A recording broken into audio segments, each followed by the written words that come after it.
बिस्मिल्लाहिर्रहमानिर्रहीम, अस्सलाम वालेकुम। कैसे हैं आप सभी लोग। तो आज मैं आपके लिए लेकर आई हूँ आटा डोसा रेसिपी। बहुत ही ज़बरदस्त, बहुत ही मज़ेदार ये रेसिपी है। इसकी चटनी बहुत ज़बरदस्त यूनिक स्टाइल की चटनी है, वो भी मैंने बना के दिखाई है आपको।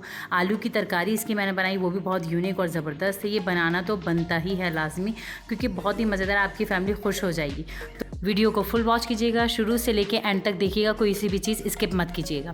तो यहाँ पर मैंने जो है आटा लिया है, चक्की का आटा जिससे हम रोटी बनाते हैं, 1 कप लिया था मैंने। सूजी यहाँ पर मैंने ली है 3 table spoon and half table spoon, यानी कि 3.5 चम्मच मैंने यहाँ पर लिए हैं टेबल स्पून के। अब यहाँ पर मैं साथ ही साथ देती चलूँगी नमक मैंने यहाँ पर लिया था आधा टीस्पून। आधा ही टीस्पून मेरे लिए काफ़ी था, अगर आपको तेज़ चाहते हो तो आप ले लीजिएगा। अब इसको हम अच्छे तरीके से मिक्स कर लेंगे, ताकि जो हमारा आटा, सूजी, नमक जो है ना, वो सब जगह जो है एक तरफ हो जाए, यानी कि सब मिक्स हो जाए अच्छे खासे। तो यहाँ मैंने 1.5 कप मेरा पानी जो है वो पूरा इसमें इस्तेमाल हुआ था। अब यहाँ पे जो हमें पानी है ना, वो हाफ ऑफ करके डालना है, एक साथ पूरा नहीं डालना है। तो हमें थोड़ा थोड़ा करके इसको मिक्स करना है। तो हम थोड़ा थोड़ा पानी डालते जाएंगे और इसको मिक्स करते जाएंगे। पहले मैंने थोड़ा डाला, अब मैं थोड़ा सा और डालूँगी और इसको मिक्स कर लूँगी अच्छे तरीके से। ये इसी तरीके से आप भी कर लीजिएगा, सेम इस तरीके से मिक्स करते जाइएगा, फ़ौरन चलाते जाइएगा, ताकि जो भी लम्स है ना वो बने नहीं। अब जो बाकी पानी बचा हुआ है वो भी हम डाल देंगे। तो देखिए मैंने वो भी डाल दिया था और ये इतना स्मूथ बना था। मैं आपको इसका टेक्सचर दिखा दूँ कि इस तरह से ये बनेगा। अगर आपका इससे थोड़ा पतला हो जाए तो घबराइएगा मत, तब भी आपका अच्छा ही बनेगा, ख़राब नहीं होगा। लेकिन उससे ज़्यादा पतला ना कीजिएगा, कोशिश कीजिएगा कि इतनी ही आपकी थिकनेस रहे जितनी मेरी है, जो मैंने आपको वीडियो में दिखा दी है। यहाँ पर हमें एक चीज़ और ऐड करनी है, लेकिन वो हम बाद में करेंगे। अभी हमें इसको बनाकर साइड में रख देना, ताकि सूजी वगैरह जो भी हमारा वो फूल जाए अच्छे तरीके से पानी में। तो यहाँ मैंने मिक्सचर ले लिया है, इसको हमें ग्राइंड करना है। यहाँ पे चटनी बनानी है, तो इसके लिए मैंने खोपरा लिया था, 3 टेबल स्पून डाला था मैंने इसके अंदर, वो ले लेंगे, इसमें शामिल कर दूंगी मिक्सचर में अपने। और यहाँ पर मैंने वो लिए हैं चने, लिए हैं भुने हुए चने जो होते हैं हमारे, वो लिए हैं मैंने। ये भी मैंने 3 टेबल स्पून लिए थे। हरा धनिया लिया था मैंने, कट कर लिया था। कट करने के बाद इसको टेबल स्पून से नापा जाए तो 2 टेबल स्पून बनेगा, ये इतना मैंने लिया था। हरी मिर्चें मैंने अपने टेस्ट के अकॉर्डिंग डाली, आप ज़्यादा डाल लीजिएगा। मैंने इसमें 1 ऐड कर दी थी। अगर आप ज़्यादा स्पाइसी खाएँ तो आप इसमें और शामिल कर लीजिएगा। यहाँ पर मैंने नमक लिया था, वो मैंने हाफ़ टी स्पून लिया था, ये इसमें मैं शामिल कर दूँगी। और यहाँ पर मैं साथ ही साथ डाल दूँगी ये ज़ीरा मैंने यहाँ पर लिया था हाफ़ टी स्पून, ये भी इसमें हम शामिल कर देंगे। अब यहाँ पे मैंने लिया है थोड़ा सा पानी, वो मैं इसमें डाल दूँगी। पानी जो आप अपनी चटनी को ग्राइंड करते हुए देख लीजिएगा कि कितनी आपको ज़रूरत पड़ेगी, थिक रहेगी चटनी है। तो यहाँ पे मैंने इमली का पेस्ट लिया है, 2 टेबल स्पून है, मैंने भिगो दिया था इसको, और जब डाले तो इसमें 2 टेबल स्पून तकरीबन बनी थी ये। तो इसको लेने का, अब इसको अच्छे तरीके से हमें ब्लेंड करना है, और मैं आपको कंसिस्टेंसी इसकी दिखा दूँगी कि कितनी रहेगी। ये देखें, ये इतनी रहेगी पीसने के बाद ना, इतनी गाढ़ी रहेगी, इससे ज़्यादा पतली मत कीजिएगा वरना आपको मज़ा नहीं आएगा। तो ये इतनी इनफ है। अब इसके तड़के की तरफ चलेंगे। तो यहाँ पे मैंने पैन लिया है, उसमें मैंने 3 टेबल स्पून ऑयल लिया है, ये इसमें हम डाल देंगे। जैसे ही ऑयल गर्म होगा हम इसमें चीज़ ऐड करेंगे अपनी। तो यहाँ मैंने राई ली थी हाफ़ टी स्पून, ये मैंने इसमें शामिल कर दिया है। और साथ ही साथ मैंने यहाँ पे ज़ीरा लिया है, इसको हम अच्छे तरीके से कड़कड़ा लेंगे। ज़ीरा मैंने यहाँ पे 1 टीस्पून लिया था, तो इसको हम अच्छे तरीके से कड़कड़ा लेंगे। जब हमारा सॉटे हो जाएगा तो इसमें हम शामिल कर देंगे साबित मिर्च। यहाँ पे मैंने 2 साबित मिर्चें ली थी, इसको भी हम वो कर लेंगे। जैसे ही इसका कलर चेंज होगा इसमें हम बाकी चीज़ ऐड करेंगे। तो यहाँ पे मैंने लिया था कड़ी पत्ते मेरे 10 से 12 थे। इसका फ्लेवर बहुत अच्छा आता है चटनी में, तो ये डालना मस्ट है। तो ये जैसे ही इसका कलर चेंज होगा तो इसको हम अपनी चटनी में ऐड कर देंगे। तो यहाँ मेरा भगार तैयार था, अब इसको मैंने चटनी में इस तरह से मिला लिया। ये देखें चटनी में भगार लग गया, कितनी खूबसूरत और कितनी ज़बरदस्त लग रही चटनी हमारी है। मैं आपको इसको दिखा भी दूँ मिक्स करके ये कैसी लगेगी शक्ल में। तो ये मैंने डालने के बाद इसको अच्छे तरीके से मिक्स कर लिया है। ये देखें इस तरीके से, कितनी बहुत ही ज़बरदस्त ये चटनी है। आप यकीन जाने, आप इसको दाल चावल के साथ, आलू की तहरी के साथ, जिसके भी साथ खाना चाहिए आप खा सकते हैं आराम से। बहुत ज़बरदस्त चटनी है ये।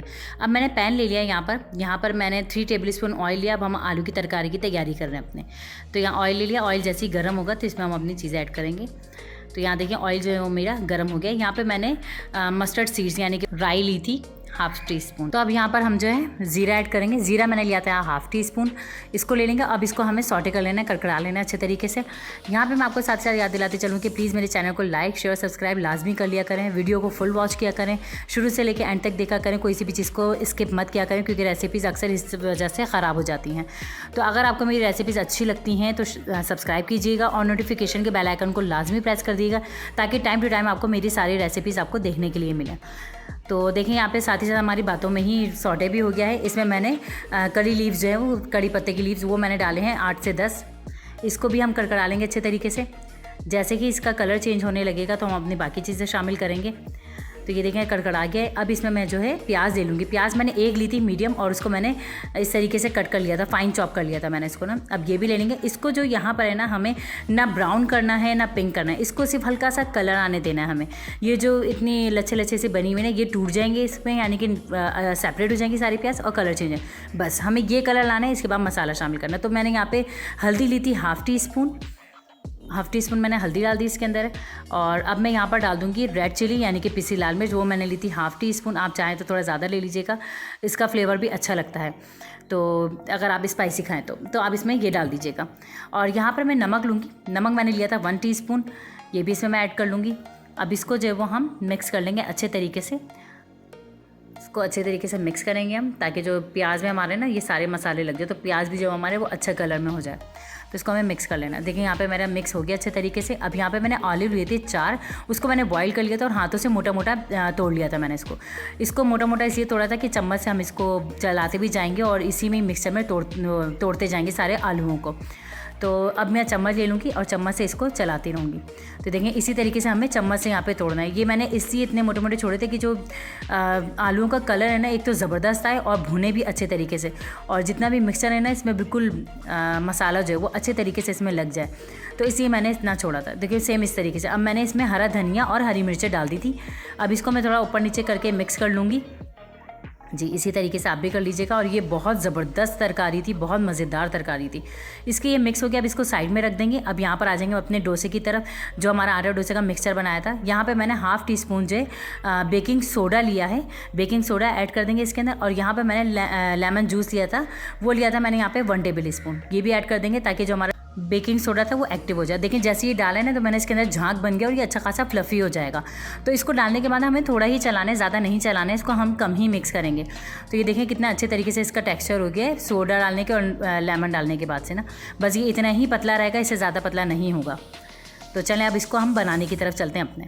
तो यहाँ पे मैंने नॉन स्टिक पैन लिया है, इसको मैंने बिल्कुल लो मीडियम फ्लेम जो होता है ना हमारा, वो लिया है। अब यहाँ पे मैंने इसको ऑयल से जो है ना वो ग्रीस कर लिया, अपने पैन को ना अच्छे तरीके से ग्रीस कर लेना। आप भी ग्रीस कर लीजिएगा सेम इसी तरीके से। इसको मैंने हर तरीके से, हर जगह से मैंने ग्रीस किया ताकि हमारा जो है ना वो डोसा वो चिपके ना और आसानी से निकल जाए। यहाँ पे डालने के बाद अब वो तवा जो है हमारा बहुत ज़्यादा गर्म हो जाता है, क्योंकि टाइम लगता है इसको करने के लिए। तो इसको हम थोड़ा सा पानी डाल के ना ठंडा कर लेंगे। तो यहाँ पे मैंने देखिए थोड़ा सा पानी का छींटा मारा है और इसको मैं ठंडा कर लूँगी और इसको फ़ौरन ही पोंछ लेंगे। अच्छा, जब जब डोसा बनेगा तो आपको ये हर डोसे के लिए अप्लाई करना है। जब जब डोसा डालेंगे आप, उस पर आपने यही अप्लाई करना है कि बार बार आपने ऑयल लगाना है और फिर इसको पानी डाल के ठंडा करना है, फिर अपने डोसे का मिक्सर डालना है। तो यहाँ मैंने अपना जो है वो डोसे का जो मिक्सचर है वो डाला है और इसको मैं फ़ौरन ही फैलाना शुरू कर दूँगी, वरना ये चिपक जाएगा, क्योंकि ये पैन हमारा गर्म था ना। और आँच आप देख लें मेरी इतनी ही रहेगी। अब ये जहाँ जहाँ जो मेरी चीज़ें रह गई हैं ना, उसमें मैं अपना मिक्सचर लूँगी और ये डालना शुरू कर दूँगी और उसको साथ साथ फैलाती जाऊँगी ताकि पतला ही रहे, क्योंकि बहुत ज़्यादा पतला बनता है ये। जी इस तरीके से देखिए मेरा सारा फैल गया। अब मीडियम टू लो फ्लेम पे ही ये रहेगा और इसी पे ही ये सिकेगा। अब ये इसका एक ख़ास कलर आता है ना, वहाँ मैं आपको बताऊंगी कि कौन से कलर पे इसको हमें आगे क्या करना है। तो देखिए ये जब इस तरह से ये कलर हो जाएगा ना, बिल्कुल सिक जाएगा, ब्राउन ब्राउन कलर आ जाएगा। तो यहाँ पे मैं टच करके देख रही हूँ, देखिए ये बिल्कुल भी गीला नहीं, ऊपर से भी बिल्कुल खुश्क हो गया। तो यहाँ पर जो है ना मैं ऑयल लगा लूँगी ताकि ये ना हमारा बहुत अच्छा और क्रिस्पी, मज़ीद क्रिस्पी ये तैयार हो।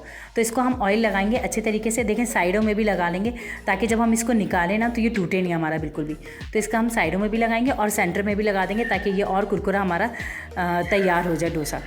अब इसको ऑयल लगाने के बाद मज़ीद में और छोड़ देंगे, इसका और थोड़ा डार्क कलर होगा, यानी कि थोड़ा और पकेगा, ये कलर चेंज हो जाएगा। सेम इसी तरीके से जैसे मेरा ये कलर हो गया, आपने भी इसी तरीके पकाना है। अब हम इसको इस तरीके से पलटते हुए तवे से निकाल लेंगे बहुत ध्यान से। और एक ट्रिक मैं आपको बता दूं, जब भी आप इसको सर्व करेंगे अपने मेहमानों को या अपने घर में किसी बंदे को, तो इसको हाथ के हाथ दीजिएगा, क्योंकि गरम गरम ही खाया जाता है। बहुत क्रिस्पी, बहुत ज़बरदस्त रेसिपी थी ये, आपने बनाना लाजमी है। तो मैं आपको फाइनल लुक दिखाती हूँ। ये देखें बहुत ज़्यादा क्रिस्पी बना था, बहुत मज़ेदार बना था। आपने ट्राई करना है लाजमी और कमेंट बॉक्स में मुझे लाजमी बताना है कि कैसा लगा। और याद रखिएगा जो ट्रिक मैंने आपको बताई है कि इसको हाथ के हाथ आपको सर्व करना है, गरम गरम रखिएगा नहीं, वरना ये बैठ जाएगा। तो मैं क्रिस्पी ही इसको देना, ये क्रिस्पी ही खाया जाता है। इसकी चटनी और ये जो आलू की तरकारी है ये बहुत ज़बरदस्त लगती है इसके साथ। तो चलें आपके साथ इंशाल्लाह दोबारा मुलाकात होगी अपनी नई और यूनिक रेसिपीज़ के साथ। अपनी दुआओं में याद रखिएगा। अल्लाह हाफ़िज़।